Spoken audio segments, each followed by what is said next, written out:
Am I the a-hole for refusing to help my brother-in-law after he told my kids I'm a terrible parent? I am 36 female and live in Pittsburgh, Pennsylvania, with my husband, Derek 39 male, and our 2 kids, Ava 10 female and Mason 8 male. We're a pretty close-knit family, and until recently, I thought our biggest family drama was Derek's younger brother, Jason 34 male. Jason has always been, let's say, opinionated, and it's not exactly a secret that he and I have never really gotten along. But I never imagined he'd go this far. To set the stage, Jason is one of those people who thinks he's always right. He's single, no kids, and constantly lectures everyone about how they should live their lives.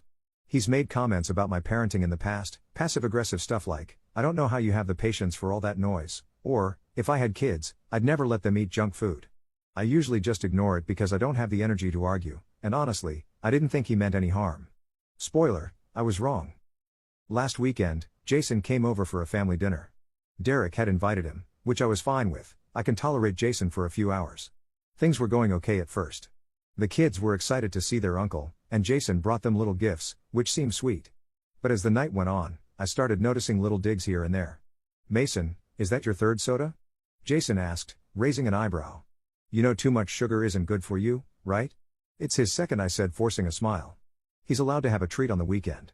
Jason just shrugged and muttered, "Well, I guess if that's how you parent." I let it go because I didn't want to cause a scene. But then, while I was clearing dishes in the kitchen, Ava came up to me looking upset. "Mom, is it true you're not a good parent?" she asked, her voice small. I froze. "What? Who said that?" "Uncle Jason," she said, her eyes welling up. "He said you let us do whatever we want and that it's going to make us spoiled." I could feel my blood boiling. I told Ava that wasn't true and sent her back to the living room. Then I marched in there, ready to confront Jason. "What the HLL is wrong with you?" I hissed, keeping my voice low so the kids wouldn't hear. "Why are you telling my daughter I'm a bad parent?" Jason didn't even look guilty. "I didn't say you're a bad parent. I said you're too lenient. It's just an observation." "An observation?" I snapped. "You don't have kids, Jason. You have no idea what it's like to raise them, so maybe keep your observations to yourself." "Relax," he said, smirking.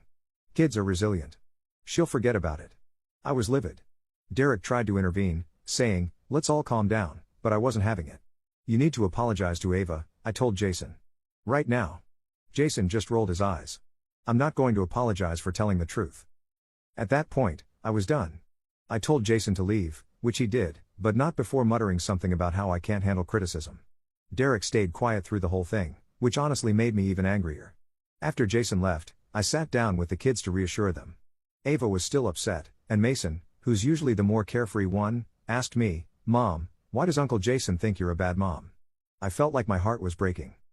The next day, Jason texted Derek asking if he could borrow our SUV to help move some furniture. Derek showed me the text, and I immediately said no. "Are you serious?" I asked. "He just called me a terrible parent and upset our kids. Why would we help him?" Derek hesitated. "I get that you're mad, but he's my brother. He doesn't have anyone else to help. And whose fault is that?" I shot back. "Maybe if he treated people with respect, he wouldn't be in this situation." Derek sighed and said, "I just don't want this to turn into a bigger thing." "Well, it's already a big thing," I said. "He disrespected me in my own house, in front of our kids. Helping him now would be like saying that's okay." Derek ended up telling Jason he couldn't borrow the car, and predictably, Jason wasn't happy. He texted me directly, saying, "Wow, petty much? You're really going to hold a grudge over one little comment?" I didn't respond because I knew it would just turn into another argument. But now, my in-laws are involved.